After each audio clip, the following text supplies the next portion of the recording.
बहुमूल्य ए जीवन ईश्वरଙ୍କ दान स्वेच्छारे काटी बाकी जीवनर दिन हरे मात्र मृत्यु एहा निरूपित जाण पुणी हेब विचार रे दंडायमान कि उत्तर देव वर्ती कि पारिब केबे किए कथा भाविछ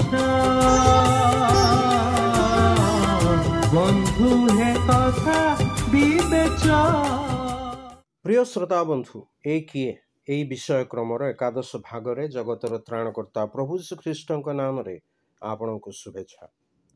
पवित्र बाइबल माथ्यू लिखित सुसमाचार 3 अध्याय 17 पदरे एहीपरि लेखा अछि आउ देख आकाश रुही बाणी हला ए आंभर प्रिय पुत्र यांको ठारे आंभर परम संतोष।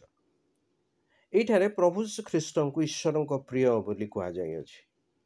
ये जे केवल ईश्वर को पुत्र नुहंती बरं ताहांको प्रिय पुत्र मध्य अटंती।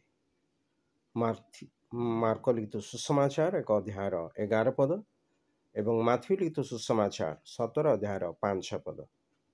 प्रियर अर्थ होछि जे से ईश्वरंकर अति निकटस्थ से ताहांकर हृदयर अति निकटस्थ।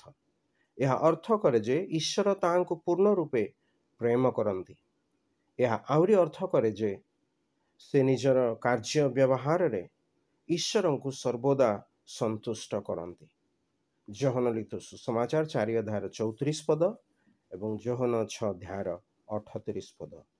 प्रिय बंधु आम परित्राण निमंते ईश्वर अपना पुत्र को किछि समय पाई स्वर्ग रु दूर को अर्थात ए पृथ्वी को प्रेरण कले। पिता इच्छा अनुसार से एक गुहाल रे जन्म नेले पुणी मृत्यु अर्थात क्रूसीय मृत्यु भोग कले।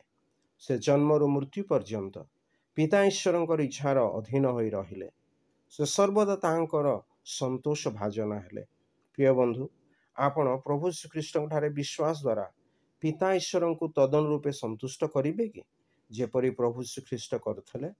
कारण पवित्र बाइबल कहे विश्वास बिना तांको संतोष पात्र हेबा असंभव। प्रिय श्रोता बंधु आपण जेपरि ईश्वरंकर संतान हेबे तेणु ईश्वर आपण जो प्रिय पुत्र को दान कले ताहांकु आपणक जीवनर प्रिय बनांतु पुणी ताहांकु आउरी अधिक जानंतु जे ये किए।